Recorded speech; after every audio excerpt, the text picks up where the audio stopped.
20-25 सालों से अमेरिका दबाव डाल रहा है कि भारत अपने कृषि सेक्टर को अमेरिकन कृषि प्रोडक्ट्स के लिए ओपन करे, खोले और अमेरिकन प्रोडक्ट से इंपोर्ट ड्यूटी खत्म कर दे या फिर घटा दे। ये चर्चा चल रही है।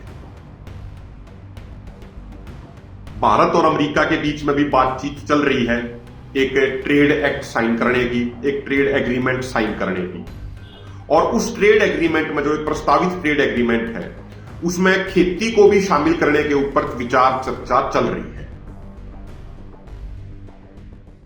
सारे किसान भाइयों ने सबने हाथ जोड़कर राम राम, सत श्री अकाल, आदाब। भाइयों, एक बहुत ही जरूरी मुद्दा, जो मुद्दा भारत के हर किसान से जुड़ा हुआ है, खेती किसानी के भविष्य से जुड़ा हुआ है, उस मुद्दे पे आज इस फेसबुक लाइव में आपसे चर्चा करनी है। मेरी हाथ जोड़ के प्रार्थना, हाथ जोड़ के विनती है, निवेदन है, सारे साथी इस फेसबुक लाइव को अधिक से अधिक शेयर करते चले जावें। फेसबुक पे भी, व्हाट्सएप पे भी, अपने और कोई आपका सोशल मीडिया का प्रोफाइल हो, चाहे एक्स पे हो, ट्विटर पे हो या इंस्टाग्राम पे हो, जहां भी हो, आप उसमें सारे अधिक से अधिक इस लाइव वीडियो में अधिक से अधिक शेयर करते चले जाओ। आज का जो लाइव का जो हमारा मुद्दा है वो है जो ये टैरिफ वॉर कह लो या ट्रेड वॉर जो चल रहा है। अमेरिका के राष्ट्रपति जब से डोनाल्ड ट्रंप दूसरी बार राष्ट्रपति बने हैं तो उसके बाद से ये पूरी दुनिया भर में एक ये ट्रेड वॉर छिड़ा हुआ है। और उसी ट्रेड वॉर के तहत भारत और अमेरिका के बीच में भी बातचीत चल रही है एक ट्रेड एक्ट साइन करने की, एक ट्रेड एग्रीमेंट साइन करने की। और उस ट्रेड एग्रीमेंट में जो एक प्रस्तावित ट्रेड एग्रीमेंट है उसमें खेती को भी शामिल करने के ऊपर विचार चर्चा चल रही है। तो बहुत महत्वपूर्ण मुद्दा है, उस पर आज हम बात करेंगे। डोनाल्ड ट्रंप जब से राष्ट्रपति बने हैं तो उन्होंने दुनिया भर के देशों के साथ ट्रेड वॉर शुरू कर दिया। डोनाल्ड ट्रंप का एजेंडा यह है, डोनाल्ड ट्रंप ये चाहते हैं कि भाई दुनिया भर की जो कंपनियां हैं वो अमेरिका में आकर प्रोडक्शन करें। उनका कहना यह, उनका नारा था एक, जब चुनाव के दौरान उनका नारा था मागा का, MAGA, make America great again. तो डोनाल्ड ट्रंप की जो थ्योरी है वो ये है कि दुनिया भर की जो कंपनियां हैं वो अमेरिका में आकर प्रोड्यूस करें। अगर वो अमेरिका में आकर प्रोड्यूस नहीं करेंगी और दूसरे देशों से अगर वो सामान प्रोड्यूस करके भेजेंगी तो अमेरिका में जब वो सामान आओगा तो उस पर बहुत भारी भरकम वो आयात शुल्क लगाओगे, वो उस पर बहुत ज्यादा एक टैरिफ लगाओगे उस पर वो। तो उन्होंने शुरुआत में पहले 10% कर दिया कि सब पर 10% लगेगा सभी देशों के ऊपर। फिर उन्होंने रेसिप्रोकल टैरिफ की बात करी कि भाई जो देश हमारे ऊपर, मतलब अमेरिका के ऊपर जितना लगा होगा अमेरिका भी उसके ऊपर उतना ही लगा होगा। कुछ देशों के ऊपर 27% कर दिया, कुछ देशों के ऊपर 37%, 44%, 47%, इस तरीके से कर दिया उन्होंने। और अमेरिका और चाइना के बीच में जो हुआ सारा शुरू, अमेरिका ने, मतलब अमेरिका चाइना के प्रोडक्ट्स के ऊपर लगाता गया, उसके जवाब में चाइना अमेरिका के प्रोडक्ट्स के ऊपर लगाता गया, तो वो बढ़ता बढ़ता चला गया। तो अभी जो फाइनल है वो ये है कि अमेरिका ने चाइनीज प्रोडक्ट्स के ऊपर 245% उनके ऊपर टैरिफ लगा रखा है, इंपोर्ट ड्यूटी लगा रखी है। उसके जवाब में चाइना ने भी अमेरिका के कई प्रोडक्ट्स पे 145% की जो टैरिफ है, जो उनका आयात शुल्क है, वो लगा रखा है।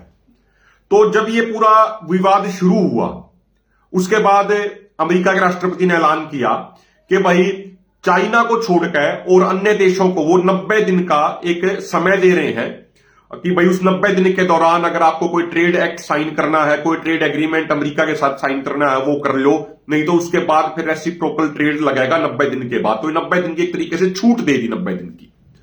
तो उसी ये 90 दिन के दौरान अभी कुछ दिन पहले अमेरिका का एक ट्रेड डेलीगेशन भारत आया हुआ था। 5-6 दिन तक वो यहां पर रहा।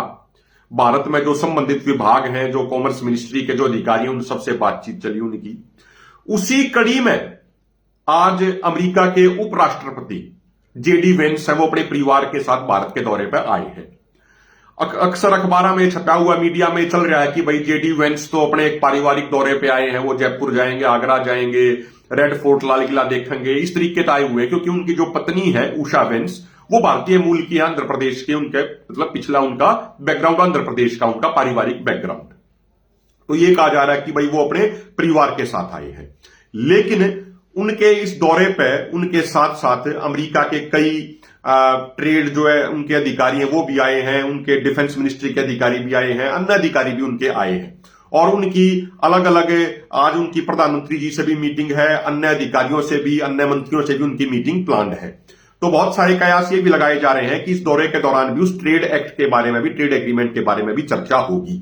और उसके पैरेलल में अभी जो अपने देश की, भारत की जो कॉमर्स मिनिस्ट्री है, कॉमर्स मिनिस्ट्री के पहले एक एडिशनल सेक्रेटरी होया करते, जो अभी नए मेन सेक्रेटरी बना दिए गए हैं। उन्होंने अभी पदभार तो नहीं संभाला मेन सेक्रेटरी के तौर पे, लेकिन अभी उनको नियुक्त कर दिया गया। आने वाले समय में वो अपना पदभार संभालेंगे। अभी तक वो एडिशनल सेक्रेटरी थे कॉमर्स मिनिस्ट्री में, राजेश अग्रवाल जी।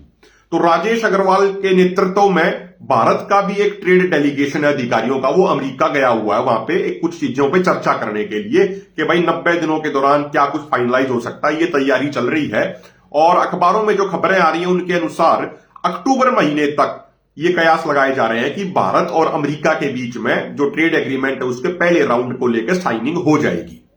जो हमारे और आपके लिए सबसे जो चिंताजनक बात है वो ये है कि मीडिया के अनुसार जो खबरें आ रही हैं उन खबरों में ये बताया जा रहा है कि जो पहले राउंड का जो एक ये ट्रेड एग्रीमेंट होगा इसमें खेती को भी शामिल करने पर विचार किया जा रहा है, क्योंकि अमेरिका बहुत ज्यादा दबाव डाल रहा है और आज से नहीं 20-25 सालों से अमेरिका दबाव डाल रहा है कि भारत अपने कृषि सेक्टर को अमेरिकन कृषि प्रोडक्ट्स के लिए ओपन करे, खोले और अमेरिकन प्रोडक्ट से इंपोर्ट ड्यूटी खत्म कर दे या फिर घटा दे। ये चर्चा चल रही है। तो ये हमारे लिए बहुत चिंताजनक बात है। और सबसे चिंताजनक बात यह है कि जैसे अभी अमेरिकन ट्रेड डेलीगेशन भारत में आया, भारत का ट्रेड डेलीगेशन अमेरिका में गया हुआ है, ये सारी बातचीत एक सीक्रेट तरीके से हो रही है, सारी बातचीत एक गुप्त तरीके से हो रही है और ना तो संसद को इन पूरी चर्चा के बारे में बताया जा रहा है, ना अन्य संवैधानिक संस्थाओं को इस चर्चा के बारे में बताया जा रहा और ना ही देश के लोगों को बताया जा रहा कि भाई क्या चर्चा चल रही है, क्या चर्चा नहीं हो रही है। जब इतने महत्वपूर्ण विषय पर चर्चा हो रही है, ट्रेड एग्रीमेंट को लेकर चर्चा हो रही है, जिस ट्रेड एग्रीमेंट से करोड़ों लोगों का भविष्य जुड़ा हो सकता है, करोड़ों लोगों का भविष्य प्रभावित हो सकता है, उस चर्चा के बारे में भारत के लोगों से, भारत की संसद से, अन्य संवैधानिक संस्थाओं से कुछ भी नहीं बताया जा रहा है, उनके साथ कुछ भी साझा नहीं किया जा रहा है। तो एक तरीके से अलोकतांत्रिक तरीके से, अपारदर्शी तरीके से ये सारी बातचीत, ये सारी चर्चा हो रही है, सीक्रेट तरीके से नेगोशिएशन हो रही है। जो भी कुछ बातें निकल के आ रही है वो मीडिया के माध्यम से, अखबारों के माध्यम से निकल के आ रही हैं। जब हमारी 19 मार्च को केंद्र सरकार के मंत्रियों के साथ मीटिंग थी तो हमने उस मीटिंग के दौरान भी ये प्रश्न उठाया था कि भाई मीडिया में चर्चाएं चल रही हैं। तो वहां तो कॉमर्स मिनिस्टर पीयूष गोयल जी ने कहा था कि भाई ऐसी कोई बातचीत नहीं है, किसी अफवाहों पे कोई विश्वास करने की जरूरत नहीं है और किसी के दबाव में कोई फैसला नहीं लिया जाएगा, इस तरीके की उन्होंने बातें कही। लेकिन उसके बाद भी ये जो ट्रेड डेलीगेशंस का जो ये एक दूसरे से मीटिंग करना, एक दूसरे के देश में जाना, ये चल रहा है, तो किसानों के मन में जो शंकाएं हैं वो और भी ज्यादा गहराती जा रही हैं। समझने की बात साथियों ये है कि 1997-98 में भारत ने पहला फ्री ट्रेड एग्रीमेंट साइन किया था जो श्रीलंका के साथ हुआ था और उससे लेकर अब तक 14 फ्री ट्रेड एग्रीमेंट साइन हो चुके हैं और 14 के 14 फ्री ट्रेड एग्रीमेंट का एनालिसिस आ चुका है और एनालिसिस ये कह रहा है कि हर फ्री ट्रेड एग्रीमेंट से भारत के किसानों को नुकसान हुआ है, फायदा किसी से नहीं हुआ। सबका पूरा विश्लेषण आ गया, सबका पूरा एनालिसिस आ गया। जब श्रीलंका के साथ फ्री ट्रेड एग्रीमेंट होया तो उसके बाद से दक्षिण भारत के जो मिर्च के किसान थे, जो मसाले के किसान थे, जो नारियल के किसान थे, वो पूरे तरीके से खत्म हो गए, वो पूरे तरीके से बर्बाद हो गए। तो इससे शंकाएं, इससे डाउट और ज्यादा मन में पैदा हो जाए कि भाई जो अमेरिका के साथ एक जो ट्रेड एग्रीमेंट की जो तैयारी चल रही है, ये ट्रेड एग्रीमेंट भी उन्हीं 14 फ्री ट्रेड एग्रीमेंट्स की तरह कभी भारतीय किसानी को, खेती किसानी को बर्बाद ना कर दे। ये लोगों के मन में जायज शंकाएं हैं, वे गहराती जा रही हैं। तो इसको समझना, इसको जानना साथियों बड़ा जरूरी है। अब इसमें अगली एक चीज और आ गया हुआ है। अगर आप देखोगे इससे पहले ऐसा नहीं है कि अमेरिका ही प्रयास कर रहा है भारत के कृषि सेक्टर पर कब्जा करने का। इससे पहले चाइना ने